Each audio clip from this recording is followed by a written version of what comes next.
കൃപയുടെ വാസസ്ഥലം കൃപാസനം, കൃപയുടെ വാസസ്ഥലം കൃപാസനം. വേദനിക്കുന്നവർക്കെന്നും ആത്മധൈര്യത്തിനഭിഷേകം, വചനത്തിനഭിഷേകം, ആത്മസൗഖ്യത്തിനഭിഷേകം. വരുവിൻ നിങ്ങൾ യേശുവിൻ സന്നിധേ, അവനേകും സാന്ത്വനം.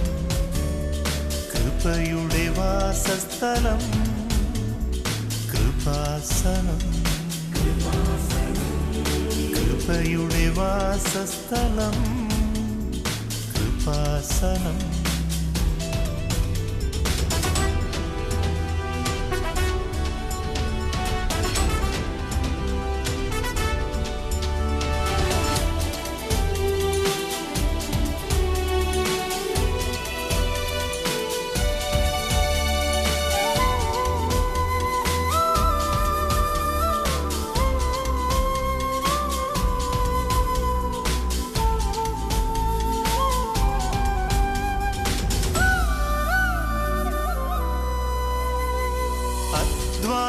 ഭാരത്താലേ തളരുന്ന സോദരേ, സഹനത്തിരമാലയിൽ പതറാതെ മുന്നേറിടാ.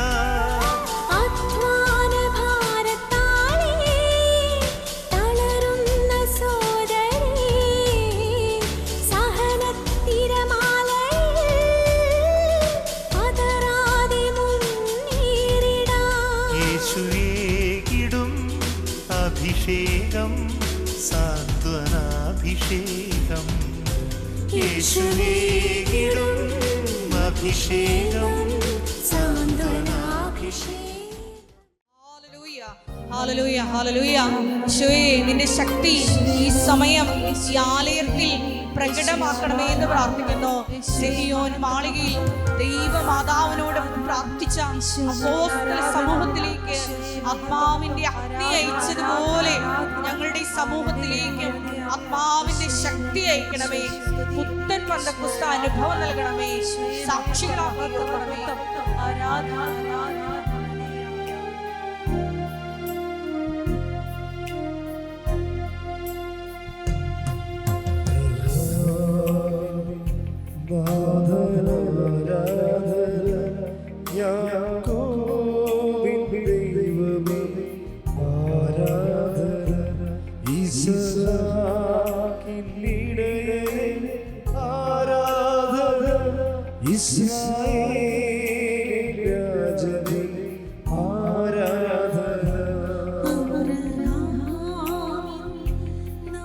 പരിശുദ്ധ പരമ ദിവ്യ കാരുണ്യത്തിന് നേരവും ആരാധനയും സ്തുതിയും പുകഴ്ചയും ഉണ്ടായിരിക്കട്ടെ.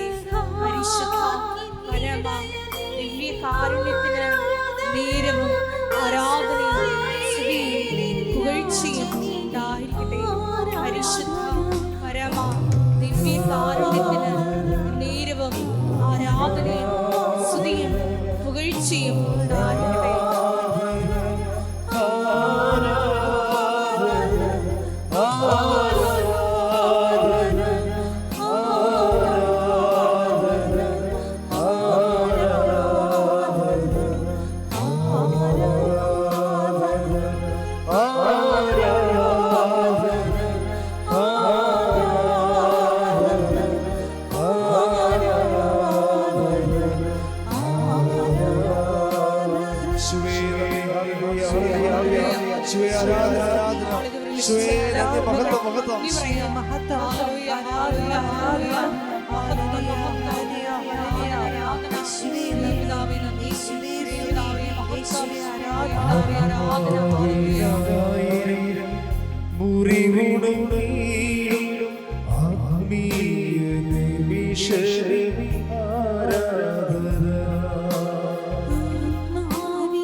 ആമീൻ.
പരിശുദ്ധ പരമദിവ്യകാരുണ്യത്തിന് നേരവും ആരാധനയും സ്തുതിയും പുകഴ്ചയും ഉണ്ടായിരിക്കട്ടെ. പരിശുദ്ധ പരമദിവ്യകാരുണ്യത്തിന് നേരവും ആരാധനയും സ്തുതിയും പുകഴ്ചയും ഉണ്ടായിരിക്കട്ടെ. പരിശുദ്ധ പരമദിവ്യകാരുണ്യത്തിന് നേരവും ആരാധനയും സ്തുതിയും പുകഴ്ചയും ഉണ്ടായിരിക്കട്ടെ. എൻ്റെ പ്രിയപ്പെട്ടവരെ, നമ്മുടെ ഉടമ്പടി ധ്യാനത്തിന് 2 ലക്ഷ്യങ്ങളുണ്ട്. അതിലൊന്നാമത്തെ ലക്ഷ്യം നിങ്ങൾ പറയുന്നത് പോലെ പ്രാർത്ഥിച്ചുകൊണ്ടിരിക്കുമ്പോൾ തന്നെ ദൈവാനുഗ്രഹം നേടുക, ദൈവം നമ്മളെ അനുഗ്രഹിക്കുന്ന രീതിയിൽ നമ്മളെ തന്നെ വചനം ശ്രവിച്ചു ഒരുക്കുക. അതിൻ്റെ ഒരു ലക്ഷ്യമാണ്. രണ്ടാമത്തെ ലക്ഷ്യം എന്ന് പറയുന്നത്, ഇതിൻ്റെ അകത്ത് കുറേ എൻജിനീയറിംഗ് ഉണ്ട്. അതായത് ദൈവവചനങ്ങൾ ദൈവം ഏത് കാലത്തും ഏത് സമയത്താണ് കൃപ അതിൻ്റെ 100% റിസൾട്ട് നമുക്ക് തരുന്നത്, അഥവാ കൃപ ആർജിക്കാൻ വേണ്ടി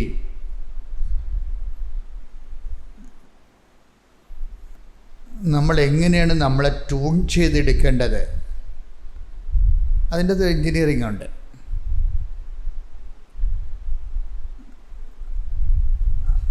അത് ആ ജ്ഞാനസൂത്രങ്ങൾ ഒരു വ്യക്തിക്ക് പഠിച്ചാൽ റിലേഷൻ കുറച്ചുകൂടി ഈസിയാകും ദൈവവുമായിട്ടുള്ള.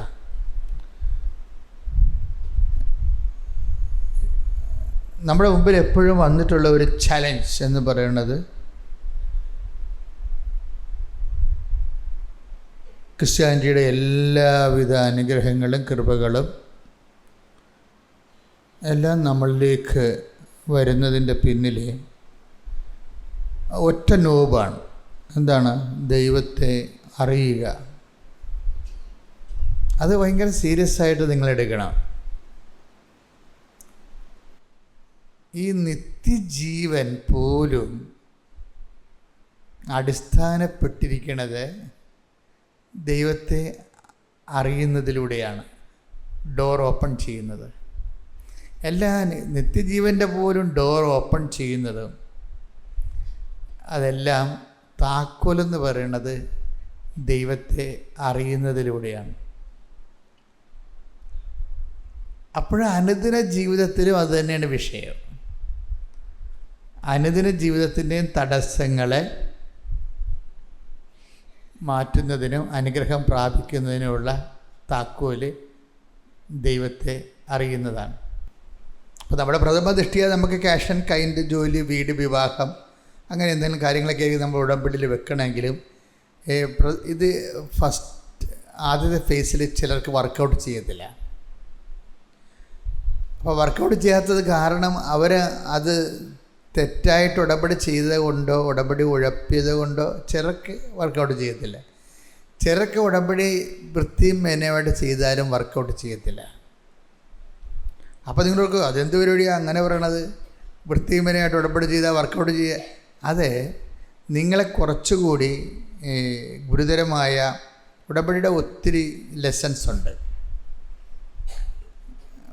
ആധ്യാത്മികതയിലും അങ്ങനെയാണ്. പ്രഥമ പാഠങ്ങളുണ്ട്.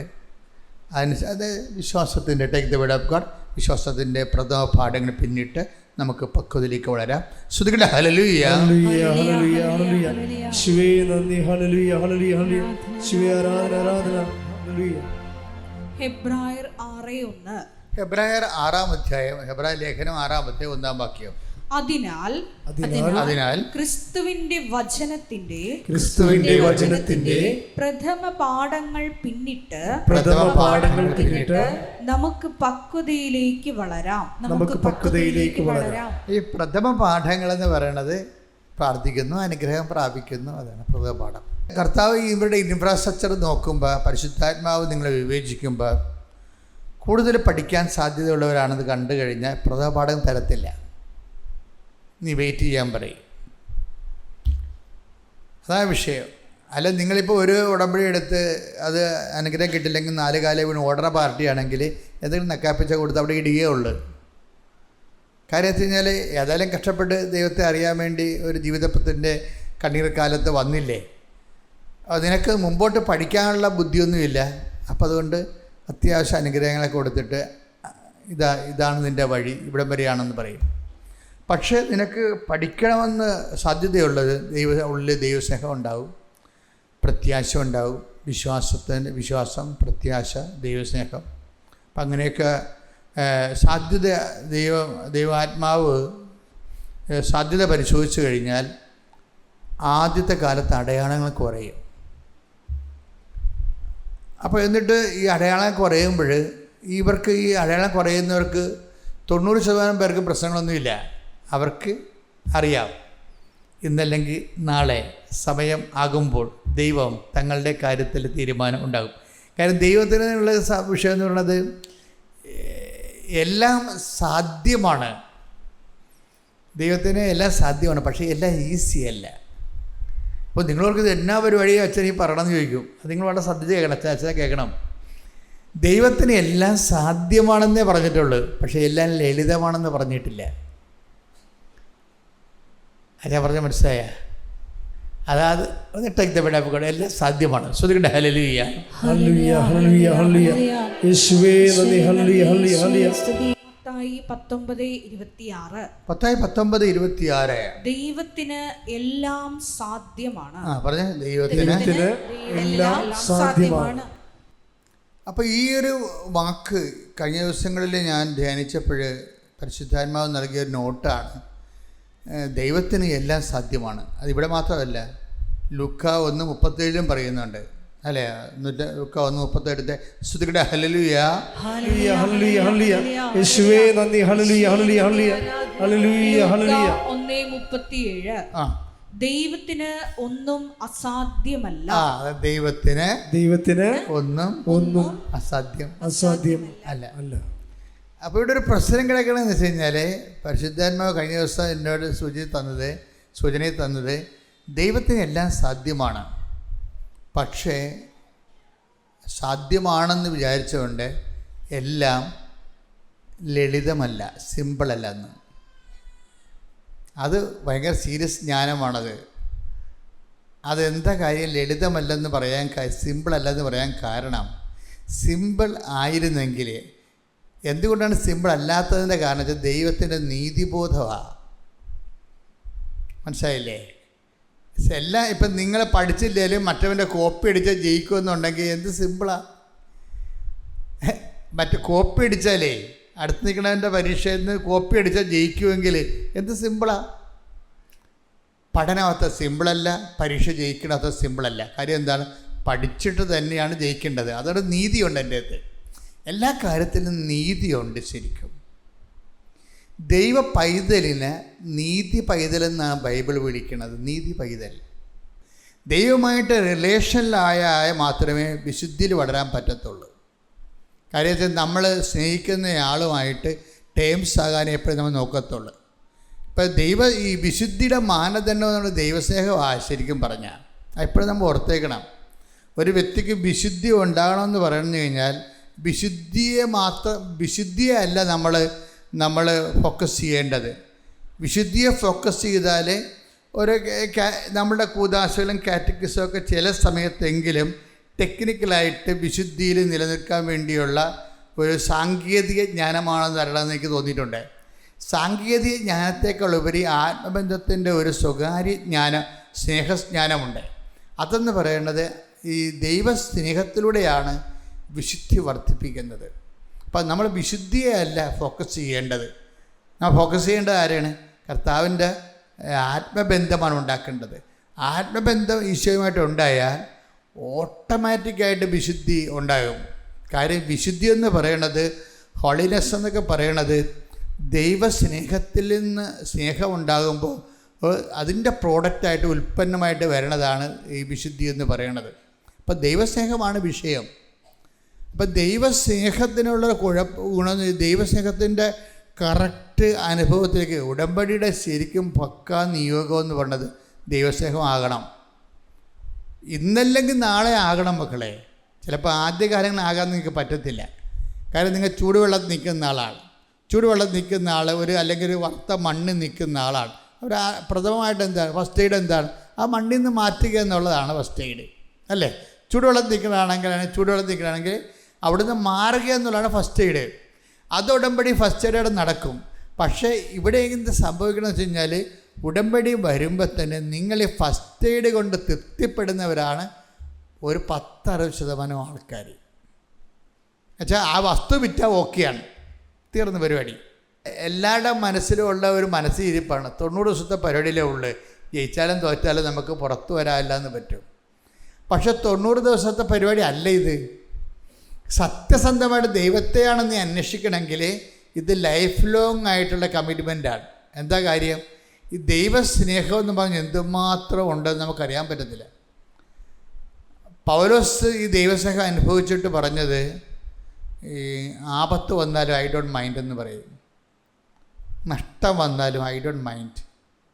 കർത്താവിൻ്റെ സ്നേഹത്തിൽ നിന്ന് ആർക്ക് എന്നെ വേർപെടുത്താൻ കഴിയും? ആ take the bed of God. 8:35 ശ്രുതികട്ടെ. ഹല്ലേലൂയ ഹല്ലേലൂയ ഹല്ലേലൂയ ഹല്ലേലൂയ ഹല്ലേലൂയ. യേശുവേ ആരാധന ആരാധന ആരാധന. ഹല്ലേലൂയ ഹല്ലേലൂയ ഹല്ലേലൂയ ഹല്ലേലൂയ. യേശുവേ നന്ദി നന്ദി. ഹല്ലേലൂയ ഹല്ലേലൂയ ഹല്ലേലൂയ. റോമ 8:35. റോമ 8:35. ക്രിസ്തുവിന്റെ സ്നേഹത്തിൽ നിന്ന് ക്രിസ്തുവിന്റെ സ്നേഹത്തിൽ നിന്ന് ആര് നമ്മെ വേർപെടുത്തും? ക്ലേശമോ ദുരിതമോ പീഡനമോ പട്ടിണിയോ നഗ്നതയോ ആപത്തോ വാളോ. അപ്പോൾ ഇതിൻ്റെ പ്രശ്നം എന്ന് വെച്ചാൽ, നിങ്ങൾ ഓർക്കും ഇതെല്ലാമാണ് സാധാരണഗതിയിൽ ദൈവത്തെ മനുഷ്യനിൽ നിന്ന് വേർപെടുത്തുന്നത്.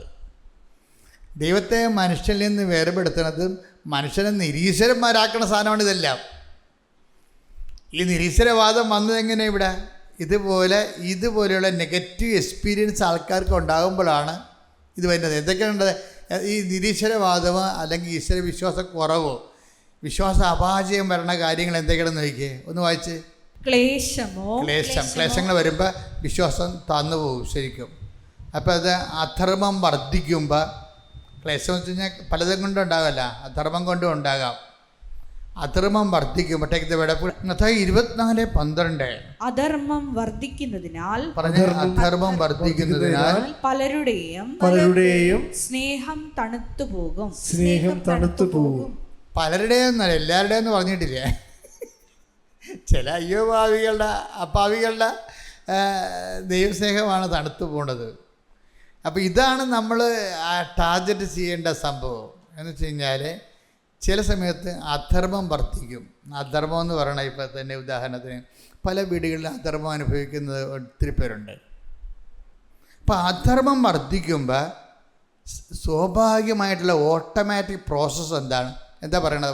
24:10 എന്താ പറയണത്? സ്നേഹം തണുത്ത് പോകും. പക്ഷെ അതൊരു ടെസ്റ്റാണ്, ആകപ്പാടെ ഒരു പെശകാണ്. പ്രാർത്ഥന വേറെ, പ്രവർത്തനം വേറെയാണ് കുടുംബത്തിൽ.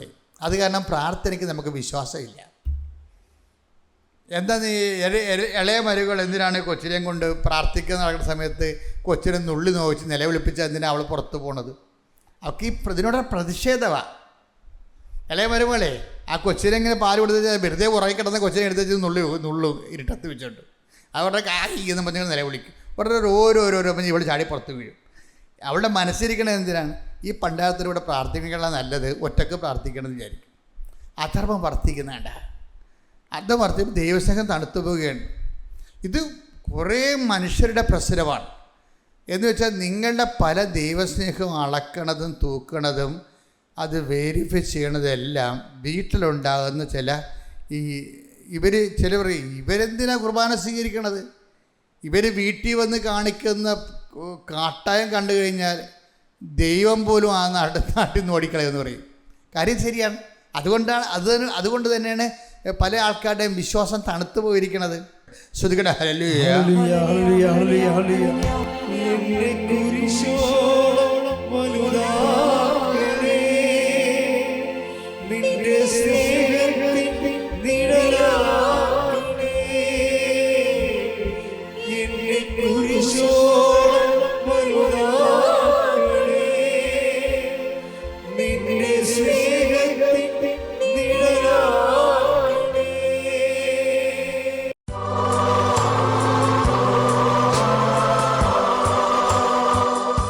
എൻ്റെ പ്രിയപ്പെട്ടവരെ, ശാരീരിക ദുരിതങ്ങൾ, ജീവിത ദുരിതങ്ങൾക്കുമെതിരെ ദൈവിക ശാസന പ്രാർത്ഥന നടത്തുന്ന സമയമാണ്. അച്ഛൻ പ്രാർത്ഥിച്ചുകൊണ്ടേയിരിക്കും.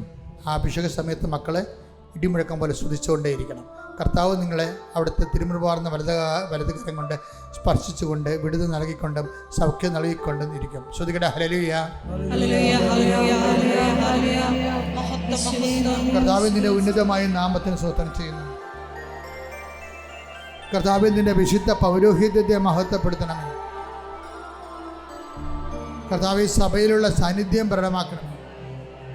39 വർഷം ഞാൻ അർപ്പിച്ച കൃപാന്റെ യോഗ്യതയാൽ കൃപാസ്ഥാനത്താറെ ജീവനോടെ പ്രത്യക്ഷപ്പെട്ട പരിശുദ്ധ അമ്മയുടെ മാധ്യസ്ഥതയില് എല്ലാ മക്കളുടെ മേലും നിന്റെ വിശുദ്ധമായ രക്തം തളിക്കപ്പെട്ടെന്ന് പ്രാർത്ഥിക്കുന്നു. മാർഗരോഗങ്ങൾ, തീരാവേദികൾ, ജീവിത ദുരിതങ്ങൾ, ജോലി തടസ്സങ്ങൾ, എന്തിനു വേണ്ടിയാണോ എൻ്റെ മക്കളെ നിങ്ങൾ ഉടമ്പടി എടുത്തുകൊണ്ട് കർത്താവിൻ്റെ തിരുസനെ കണ്ണിനിടുന്നത്, ആ ഓരോ കണ്ണുനീരുകളും ഓരോ വേദനകളും ഓരോ രോഗങ്ങളും ഓരോ ശിസ്തുരോഗങ്ങൾ, അൾസർ രോഗങ്ങൾ, അർശസ് രോഗങ്ങൾ, സിസ്ത് രോഗങ്ങൾ, PCOD രോഗങ്ങൾ, പിസ്റ്റില രോഗങ്ങൾ, ബ്ലോക്ക് രോഗങ്ങൾ, ഹൃദയത്തിൻ്റെ ബ്ലോക്കുകൾ, കരളിൻ്റെ രോഗങ്ങൾ, ഹൃദയത്തിൻ്റെ രോഗങ്ങൾ, എല്ലാ തരത്തിലുള്ള കുടൽ രോഗങ്ങൾ, നടുവേദനയുടെ രോഗങ്ങൾ, PCOD രോഗങ്ങൾ, സ്പോണ്ടിലോസിൻ്റെ രോഗങ്ങൾ, സ്പൈനക്കോഡിൻ്റെ രോഗങ്ങൾ, തലമുടി കൊഴിയുന്ന രോഗങ്ങൾ, ഉച്ച മുതൽ ഉള്ളംകാല് വരെ എല്ലാ കോശങ്ങളിലും പേശികളിലും രക്തഞരമ്പുകളിലും യേശു ക്രിസ്തുവിന്റെ വിശുദ്ധ രക്തം കൃപാസ്ഥാനത്താറെ ജീവനോടെ പ്രത്യക്ഷപ്പെട്ട്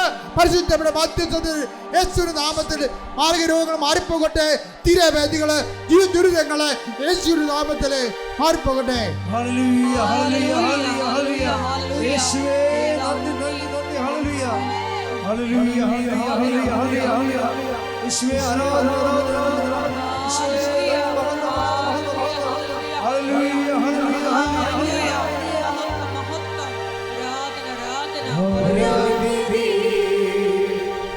പരിശുദ്ധനേ, പരമോന്നത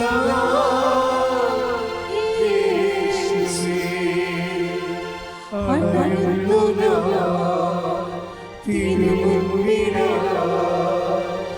അണിവോടെ നോക്കണമേ. ആരാധനേ, പരിശുദ്ധനേ, പരമോന്നത യേശുവേ, അണയുന്നു ഞാൻ തിരുമുൻപിലാ, അണിവോടെ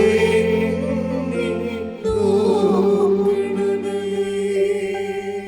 മുട്ടേലിക്കുക.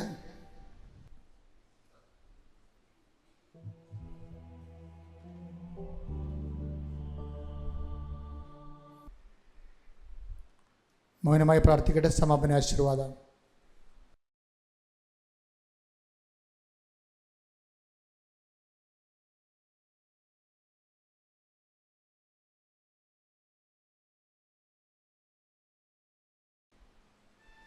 ശിരസ് നമിച്ച് ദിവ്യകാരുണ്യനാഥന്റെ ആശീർവാദം സ്വീകരിക്കാം.